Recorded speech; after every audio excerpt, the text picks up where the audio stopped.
আচ্ছা, আগের দিন তোমাদেরকে তির্যক তরঙ্গ পর্যন্ত বোঝানো হয়েছিল। আজকে তরঙ্গ দৈর্ঘ্য থেকে হবে। বিষয়গুলো খুব মন দিয়ে বুঝবে, না হলে কিন্তু সমস্যা। তরঙ্গের ওপর অবস্থিত পরপর সমদশা সম্পন্ন কোনো কণার রৈখিক দূরত্বকে তরঙ্গ দৈর্ঘ্য বলা হয়। এবার বিষয়টা হচ্ছে সমদশা সম্পন্ন কণার রৈখিক দূরত্ব বলতে কী বোঝানো হয়েছে। এই চিত্রটা লক্ষ্য করো। এই চিত্রতে এ আর ই অথবা সি এবং জি সমদশা সম্পন্ন কণা। এ আর ই বিন্দু যদি আমি কল্পনা করি, এরা হচ্ছে নিচের দিকে সমদশা সম্পন্ন, অথবা সি এবং জি এরা হচ্ছে সমদশা সম্পন্ন কণা। এদের মধ্যে যে দূরত্ব, এই দূরত্বটাই হচ্ছে তরঙ্গ দৈর্ঘ্য। ঠিক আছে? তাহলে এই কণাদ্বয়ের মধ্যে দূরত্ব, অর্থাৎ এই অথবা সিজি, ওই যে রেখা দ্বারা যোগ করলে দূরত্বকে তরঙ্গ দৈর্ঘ্য বলে। আর তরঙ্গ দৈর্ঘ্যকে ল্যামডা দ্বারা প্রকাশ করা হয়। ল্যামডা চিহ্নটা এরকম। লক্ষ্য করো, এ ই অথবা সিজি বিন্দুগুলির তরঙ্গ শীর্ষ। তির্যক তরঙ্গের ক্ষেত্রে পরপর যে কোনো দুটি তরঙ্গ শীর্ষের মধ্যবর্তী দূরত্বকে তরঙ্গ দৈর্ঘ্য বলা হয়। অর্থাৎ আগের চিত্রটার মধ্যে যে তরঙ্গ শীর্ষ আঁকা, মানে আমি বলেছি এ আর ই বিন্দু, এই তরঙ্গ শীর্ষগুলোর মধ্যে দূরত্বকে বলা হয় তরঙ্গ দৈর্ঘ্য। এবারে আসছি তরঙ্গের বিস্তার, ওয়েভ অ্যামপ্লিটিউড। তরঙ্গের গতিপথে অবস্থিত মাধ্যমের কোনো কণার সাম্যাবস্থান থেকে সর্বাধিক সরণকে ওই তরঙ্গের বিস্তার বলে। এবার আমি একটু একটা ছবি এঁকে তোমাদেরকে দেখানোর একটু চেষ্টা করি। আচ্ছা দেখো, ছবিটা আমরা এঁকে ফেলেছি।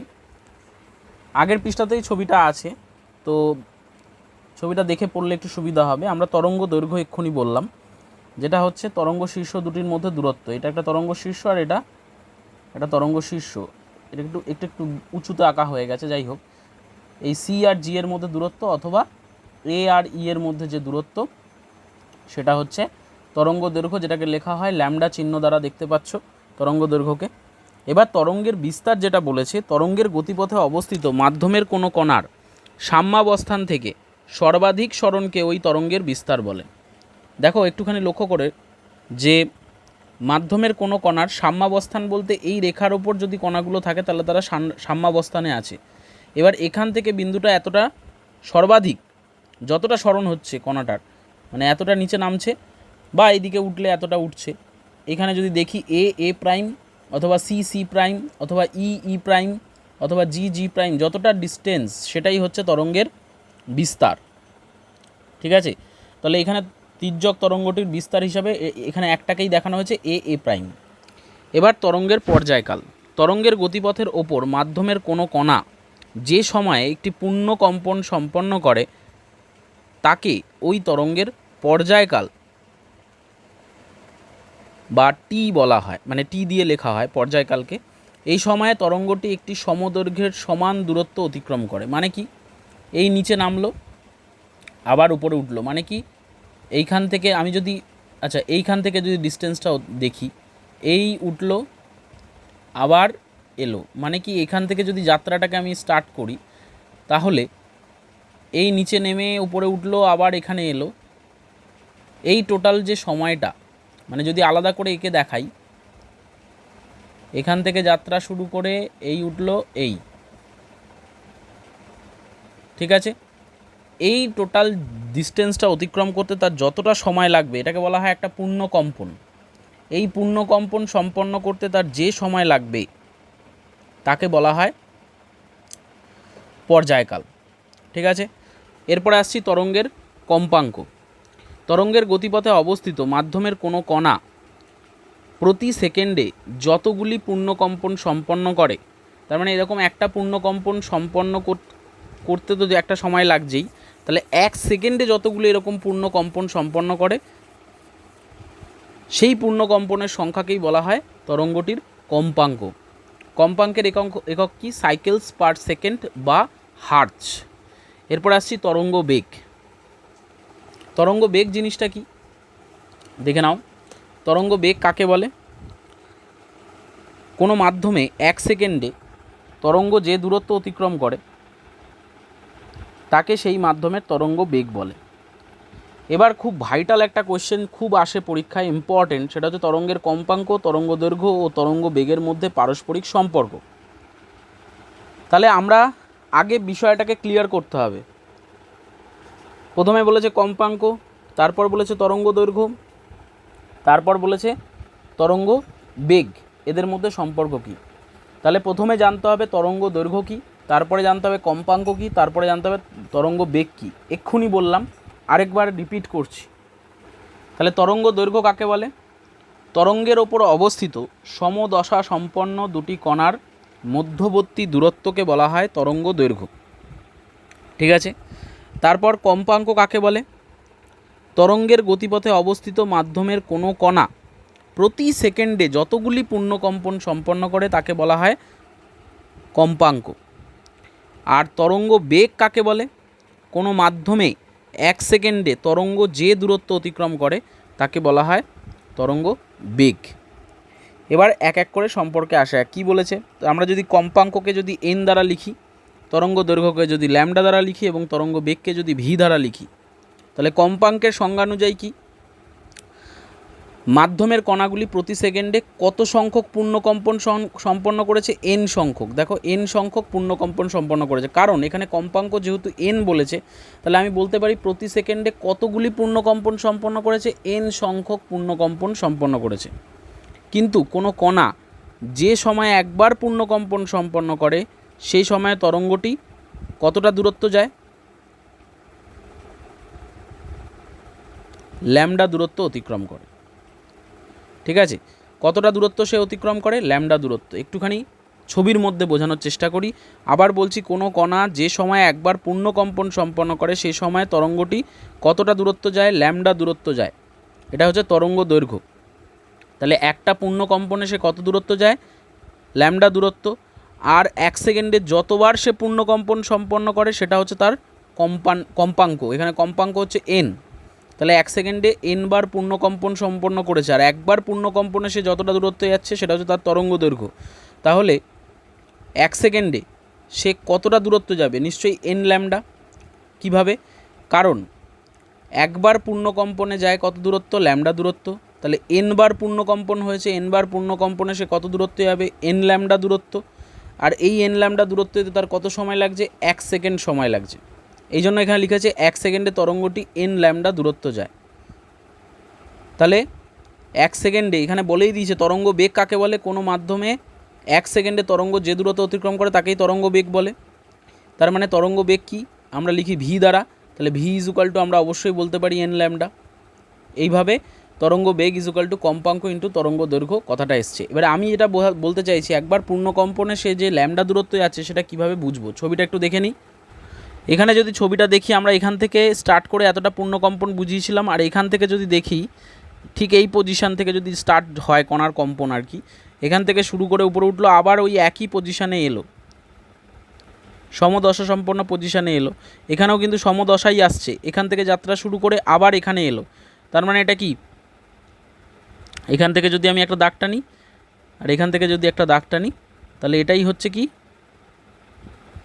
তার তরঙ্গ দৈর্ঘ্য। ঠিক আছে, এখানে চিত্র অনুযায়ী দেখালে এইটাই সমদশা দেখাতে হবে। যদিও এইখানে বিষয়টা হচ্ছে সমদশা এটা নয়, কিন্তু এখান থেকে যাত্রা শুরু করে এখানে এই পজিশানটায় হচ্ছে তরঙ্গ দৈর্ঘ্য। আমি এখান দিয়ে দাগ টেনে আলাদাভাবে আঁকলাম, অ্যাকচুয়ালি এইখান থেকে এই পজিশান, এইটাই হচ্ছে ডিস্টেন্সটাই হচ্ছে তার তরঙ্গ দৈর্ঘ্য। এখানে এই দুটোকে কেন দেখিয়েছে? কারণ এদের পজিশানটা সেম। আর এখানে ক্ষেত্রে দেখলে এখানে কণাটা আছে, আবার এখানে আছে। ঠিক আছে, একই ব্যাপার। তাহলে একটা পূর্ণকম্পনে তরঙ্গ যতটা দূরত্ব যায় সেটা তার তরঙ্গ দৈর্ঘ্য। তার মানে ল্যামডা দূরত্ব যাচ্ছে। আর 1 সেকেন্ডে যতগুলি পূর্ণকম্পন সম্পন্ন হয়, এখানে বলেছে কম্পাঙ্ক এন, তাহলে এন বার পূর্ণকম্পন সম্পন্ন হয়েছে। তাহলে একবারে যদি সে ল্যামডা দূরত্ব যায়, তাহলে এন বারে কত দূরত্ব যাবে? N lambda. আর এই এন পূর্ণকম্পন কত সময় হয়েছে? 1 সেকেন্ডে। তাহলে 1 সেকেন্ডে সে টোটাল কতটা দূরত্ব যাচ্ছে? এন ল্যামডা দূরত্ব। আর 1 সেকেন্ডে তরঙ্গ যতটা দূরত্ব যায় সেটাকেই তরঙ্গ বেগ বলে। তাহলে তরঙ্গ বেগকে আমরা ভি দ্বারা লিখি, তাহলে v equal to n lambda বলতে পারি। তাহলে তরঙ্গ বেগ ইজুকাল টু কম্পাঙ্ক ইন্টু তরঙ্গ দৈর্ঘ্য। এই প্রমাণটা বারে বারে বাড়িতে প্র্যাকটিস করবে, কারণ খুব ইম্পর্ট্যান্ট পরীক্ষার জন্য বা নিজেকে প্র্যাকটিস না করলে কিন্তু আর পারবে না। এবার আমি প্রবলেমগুলোতে চলে আসছি। প্রবলেমগুলোতে প্রথমে কি বলেছে দেখো, একটা বেতার কেন্দ্র 60 মিটার তরঙ্গদৈর্ঘ্যের বেতার তরঙ্গ সম্প্রচার করছে। কত তরঙ্গদৈর্ঘ্য? 60 মিটার তরঙ্গদৈর্ঘ্যের বেতার তরঙ্গ সম্প্রচার করছে। ওই তরঙ্গের কম্পাঙ্ক কত? যেখানে বেতার তরঙ্গের গতিবেগ তোমাকে বলে দিয়েছে, মানে ভি বলে দিয়েছে 3 × 10⁸ মিটার পার সেকেন্ড। তাহলে আমাদের বের করতে বলেছে কম্পাঙ্ক, আমাদেরকে বলে দিয়েছে গতিবেগ মানে ভি বলে দিয়েছে, ঠিক আছে। মানে আমাকে এন এর মান বার করতে বলেছে, ভি বলে দিয়েছে, আর তরঙ্গ দৈর্ঘ্যের মান 60 মিটার বলে দিয়েছে, মানে ল্যামডার মান বলে দিয়েছে। তাহলে ভি ইজুকাল টু যদি এন ল্যামডা হয়, তাহলে এন ইজুকাল টু কী হবে? V by lambda. V equal to যদি এন ল্যামডা হয়, এনের মান বের করতে বলেছে, কম্পাঙ্কের মান বের করতে বলেছে, তাহলে ল্যামডা এদিকে নিয়ে গেলে কী হয়? ভাগ হয়ে যাবে, মানে ভি বাই ল্যামডা। তাহলে আমরা জানি কম্পাঙ্ক n equal to v by lambda. V এর মান তো এখানে বলেই দিয়েছে 3 × 10⁸ মিটার পার সেকেন্ড, আর ল্যামডার মানও 60 মিটার বলে দিয়েছে। তাহলে স্বাভাবিকভাবে ভি 3 × 10⁸ বসিয়ে দাও, আর ল্যামডার মান 60 বসিয়ে দাও। ক্যালকুলেশন করে 5 × 10⁶ কীভাবে আসছে একটু ক্যালকুলেশন করে আমি দেখিয়ে দিচ্ছি, যদি কারো বুঝতে অসুবিধা হয়, কারণ আমি বলেছি ক্যালকুলেশন নিজেকে প্র্যাকটিস করতেই হবে। দেখো দেখে নাও আমি কিভাবে আনছি। কি বলেছে? 3 × 10⁸ ডিভাইডেড বাই 60, তাই না? তাহলে আমি যদি এখানে 3 20 60 হয়, তাহলে কত হলো? 10⁸ ডিভাইডেড বাই 20টাকে আমি এরকম লিখতে পারি 2 × 10, আর এটাকে লিখতে পারি আমরা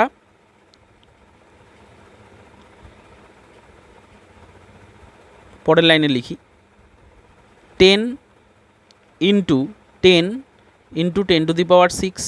কারণ দেখো 6 এর মাথায় 1 আছে, এর মাথায় 1 আছে, তাহলে 6 আর 2 1 যোগ করলে 6 আর 2 8 হয়, মানে 10⁸ মানে কটা 10-এর গুণ? 8টা 10-এর গুণ। তাহলে এখানে 6টা প্লাস 2টো 8টাই তো, মানে 6টা আর 2টো মানে টোটাল 8টাই তো হচ্ছে 10। এবার নিচে আছে 2 × 10, তাহলে 10 10 কেটে দাও, 2 দিয়ে কাটলে কত হবে? 5। তাহলে কত আসছে আলটিমেট? 5 × 10⁶।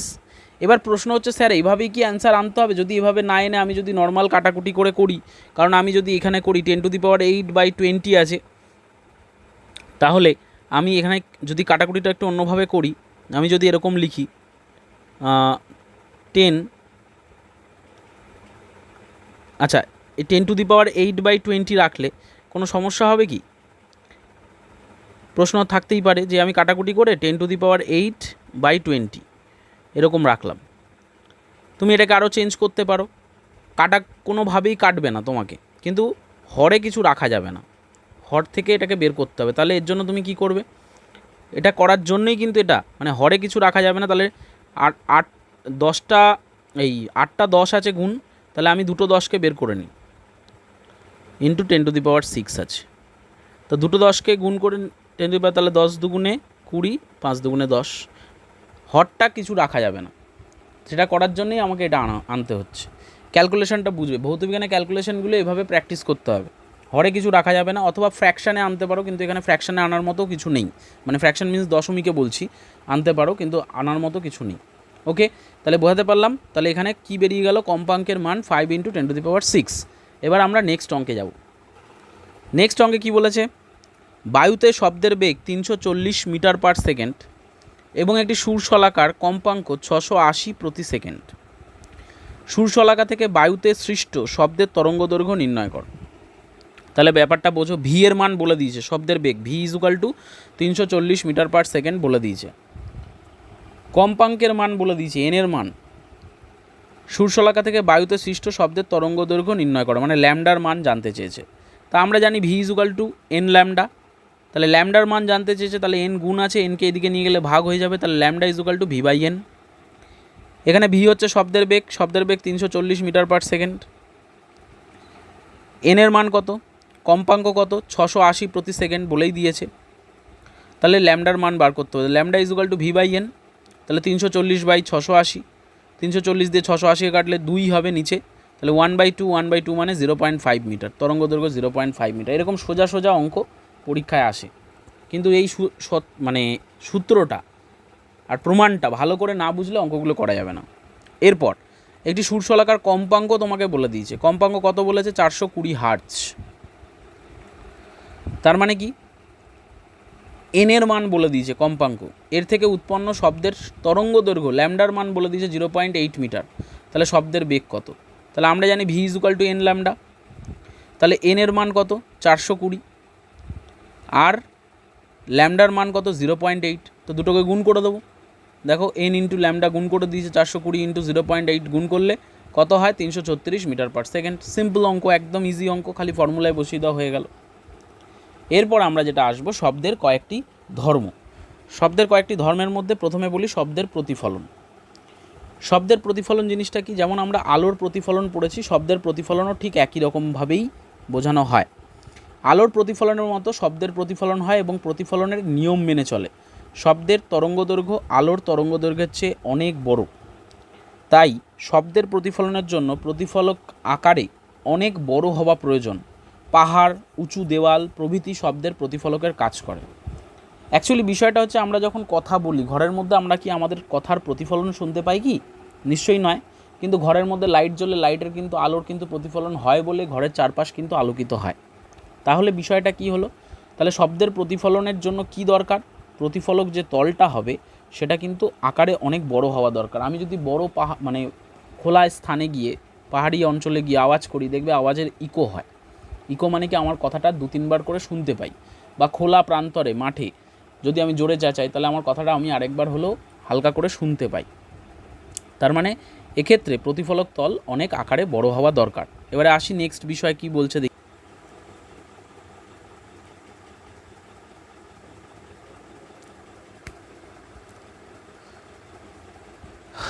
যাই হোক, এখানে যেটা বলেছে দেখো, শব্দ তরঙ্গ যখন এক মাধ্যম থেকে অন্য মাধ্যমের বিভেদ তলে আপতিত হয়, তখন শব্দ তরঙ্গের কিছু অংশ দিক পরিবর্তন করে আবার প্রথম মাধ্যমে ফিরে আসে। এই ঘটনাকে শব্দের প্রতিফলন বলা হয়। দেখো, শব্দ তরঙ্গ এখানে যদি লাল চিহ্নটা দেখো, এক মাধ্যম থেকে অন্য মাধ্যমের দিকে যাচ্ছে এবং প্রতিফলক তলে কি হচ্ছে? এটাকেই বিভেদ তল বলা হচ্ছে। বিভেদ তলে আপতিত হচ্ছে, আপতিত হয় তখন শব্দ তরঙ্গের কিছু অংশ দিক পরিবর্তন করে আবার প্রথম মাধ্যমে ফিরে আসে। প্রথম মাধ্যমে এই আমি যদি এটাকে যদি বিভেদ তল হিসেবে ধরি, এই প্রতিফলক তলটাকে, তাহলে এই মাধ্যম থেকে আলো গেছে, আবার এই মাধ্যমেই তো ফিরে আসছে। এটাকেই শব্দের প্রতিফলন বলছে। এবং এখানে একটা পরীক্ষা করা হয়েছে। পরীক্ষার মধ্যে দুটো নল নেওয়া হয়েছে এবং দুটো নলের মাঝখানে একটা কাঠের পাটাতন রাখা হয়েছে। এটাকে বলা হচ্ছে তোমার, যেটা আমরা অভিলম্ব বলতাম, সেই অভিলম্ব হিসাবেই ভাবো। এবং এই অভিলম্বের সঙ্গে দুটো নল কিন্তু সমান কোণে থাকবে। যদি কোণ যদি সমান না হয়, তাহলে ঘড়ির শব্দ এখান থেকে গিয়ে তোমার কানে কিন্তু পৌঁছাবে না।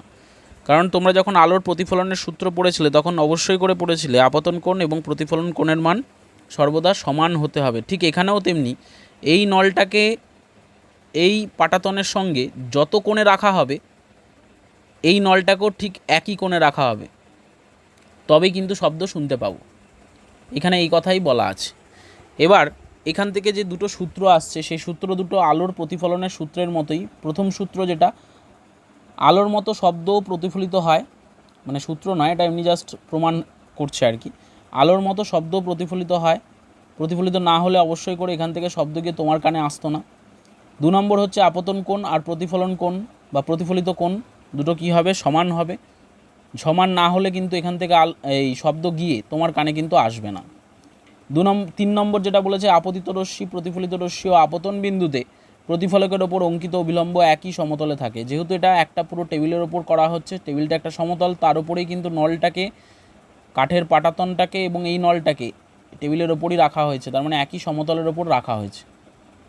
ওকে, এবার যেটা চলে আসছি শব্দের প্রতিধ্বনি। শব্দের প্রতিধ্বনি বলতে কি বুঝি?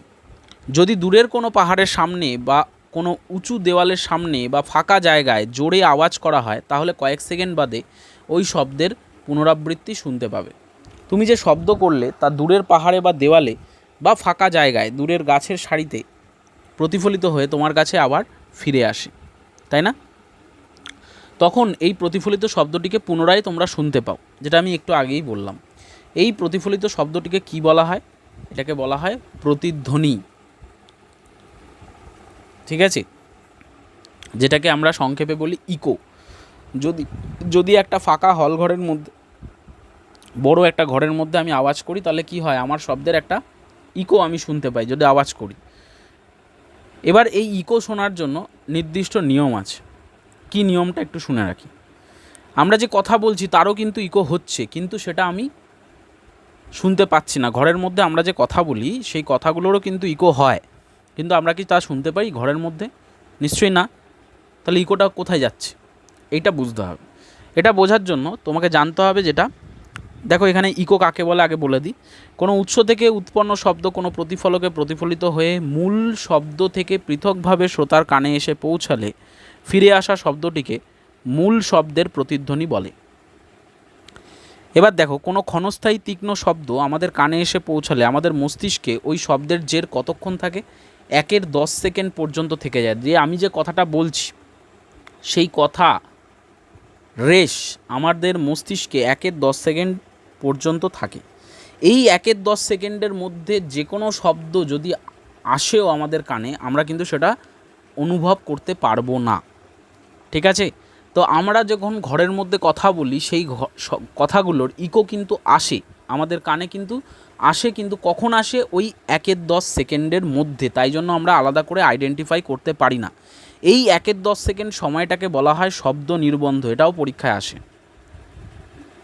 পারসিস্টেন্স অফ সাউন্ড, শব্দ নির্বন্ধ। তাহলে শব্দ নির্বন্ধের মান কত? 1/10 সেকেন্ড। এটা মাথায় রাখতে হবে, 1/10 সেকেন্ড। কাজেই কোনো শব্দ প্রতিফলিত হয়ে মূল শব্দের 1/10 সেকেন্ড পরে শ্রোতার কানে এসে পৌঁছালে শ্রোতা ওই শব্দের প্রতিধ্বনি শুনতে পাবে, আদারওয়াইজ কিন্তু শুনতে পাবে না। এবার যেটা বলছে, 25 ডিগ্রি সেন্টিগ্রেড উষ্ণতায় বায়ুতে শব্দের গতিবেগ কত? 344 মিটার। তাহলে 1/10 সেকেন্ড শব্দ বলতে 1/10 সেকেন্ডে কতটা যাবে? দূরত্ব কতটা যাবে শব্দ? 1/10 সেকেন্ডে দূরত্ব যাবে হচ্ছে 344কে 1/10 দিয়ে গুণ করে দাও, তাহলে 34.4 মিটার পথ যাবে, ঠিক আছে? তাহলে সুতরাং প্রতিফলিত হয়ে শ্রোতার কানে পৌঁছাবার পূর্বে শব্দকে কমপক্ষে 34.4 মিটার দূরত্ব অতিক্রম করতে হবে। অর্থাৎ শ্রোতার প্রতিফলকের মধ্যে দূরত্ব হবে 34.4/2 মিটার, অর্থাৎ 17.2 মিটার হওয়া দরকার। বিষয়টা কি একটুখানি ছবি এঁকে বোঝানো যাক।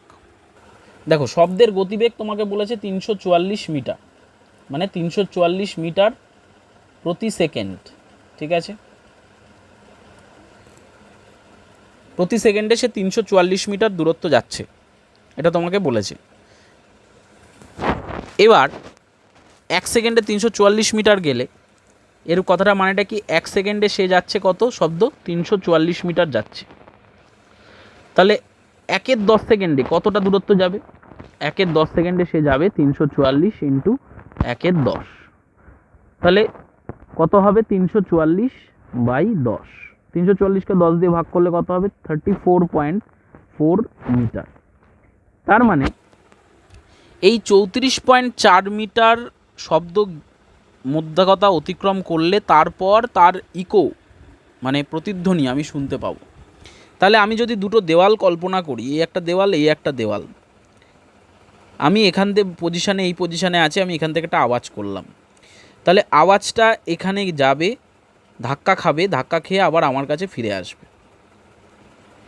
তাহলে শব্দের ইকো শুনতে গেলে আমার কতটা দূরত্ব হওয়া দরকার? 34.4 মিটার। তার মানে এই যে গেল, যাওয়া থেকে আবার আমার কানে এলো, টোটাল দূরত্ব 34.4 মিটার সে অতিক্রম করবে। তার মানে সেম ডিস্টেন্স তো যাচ্ছে, এখানে গিয়ে ধাক্কা খেলো, তারপরে আমার কানে এলো, তার মানে এইখান থেকে এই পাত্রে মানে দেওয়ালের দূরত্ব কত হবে? 34.4/2, মানে কত?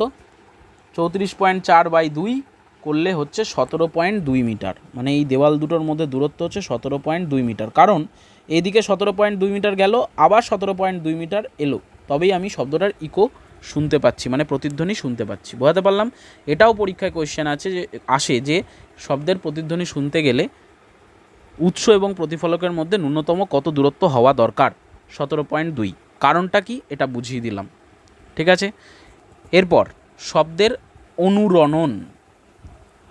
দেখো জিনিসটা কি, শব্দের অনুরণন জিনিসটা কি বলছে, দেখবে কোনো বড় বা হল ঘরে কথা বললে ঘরের দেওয়াল, মেঝে বা ছাদ থেকে বারবার প্রতিফলিত হয়ে একটানা অনেকগুলি প্রতিধ্বনি সৃষ্টি হয়। ফলে মূল শব্দ থেমে যাওয়ার পরও কিছুক্ষণ ধরে ওই শব্দের রেশ থাকে। তাই হল ঘরে কথা বললে গম গম শব্দ হয়। মেঘ গর্জনের পরও কিন্তু একটানা গুড়গুড় শব্দ শোনা যায়, কারণ এখানে কি হয়, অনেকগুলো ইকো একসাথে এসে মিলিত হয়, তার ফলে কি হয়, এরকম গুড়গুড় শব্দ শোনা যায়। এর কারণ মেঘ গর্জনের শব্দ বিভিন্ন মেঘের স্তরে বারবার প্রতিফলিত হয়ে একটানা অনেকগুলি প্রতিধ্বনি সৃষ্টি করে। এই প্রতিধ্বনির সমষ্টিকেই বলা হয় গুড়গুড় ধ্বনি হিসেবে শোনা যায়, মানে প্রতিধ্বনির সমষ্টিকেই গুড়গুড় ধ্বনি হিসেবে শোনা যায়। তাহলে অনুরণন কাকে বলে? কোনো শব্দ একাধিক প্রতিফলকে বারবার প্রতিফলিত হলে ওই শব্দের একটানা অনেকগুলি প্রতিধ্বনি শোনা যায়, ফলে শব্দের রেশ অনেকক্ষণ ধরে চলতে থাকে। এই ঘটনাকেই বলা হয় অনুরণন। এবারে আসছি প্রতিধ্বনির ব্যবহারিক প্রয়োগ কী। প্রতিধ্বনির ব্যবহারিক প্রয়োগটা আমরা নেক্সট দিনকে করব, কারণ এটা একটা বোঝানোর বড় বিষয় আছে, না বোঝালে এটা হবে না। আমরা আর মোটামুটি 2টো ক্লাসে আমাদের শেষ হয়ে যাবে, ঠিক আছে, শব্দের যা পার্ট আছে। তো আজকে আমরা অনুরণন পর্যন্ত বোঝালাম। তো অনুরণনের আগে পর্যন্ত যা বললাম তার কোয়েশ্চেনগুলো একটু লিখে নাও খাতায়। ফার্স্ট, তরঙ্গ দৈর্ঘ্য কাকে বলে? একই সাথে লিখবে তরঙ্গ দৈর্ঘ্যকে কোন অক্ষর দ্বারা প্রকাশ করা হয়। নেক্সট, তরঙ্গের বিস্তার বলতে কী বোঝো? নেক্সট, তরঙ্গের পর্যায়কাল বলতে কী বোঝো? নেক্সট, তরঙ্গের কম্পাঙ্ক বলতে কী বোঝো? একই সাথে লিখবে কম্পাঙ্কের একক কী। তারপর তরঙ্গ বেগ কাকে বলে। তারপর লিখবে তরঙ্গের কম্পাঙ্ক, তরঙ্গ দৈর্ঘ্য ও তরঙ্গ বেগের মধ্যে সম্পর্কটি লেখো। তারপর অঙ্কগুলো প্র্যাকটিস করবে বাড়িতে। নেক্সট কোয়েশ্চেন, প্রতিফলন, শব্দের প্রতিফলন কাকে বলে? নেক্সট কোয়েশ্চেন, শব্দের প্রতিফলন একটি পরীক্ষার সাহায্যে বুঝিয়ে দাও। নেক্সট কোয়েশ্চেন, শব্দের প্রতিফলনের পরীক্ষা থেকে আমরা কি কি জানতে পারি, যেটা লেখা আছে 3টে পয়েন্ট, সেটা লিখতে হবে। তারপর প্রতিধ্বনি কাকে বলে। তারপর শব্দ নির্বন্ধ কাকে বলে। তারপর প্রতিধ্বনি শুনতে গেলে শ্রোতা ও প্রতিফলকের মধ্যে ন্যূনতম কত দূরত্ব হওয়া প্রয়োজন।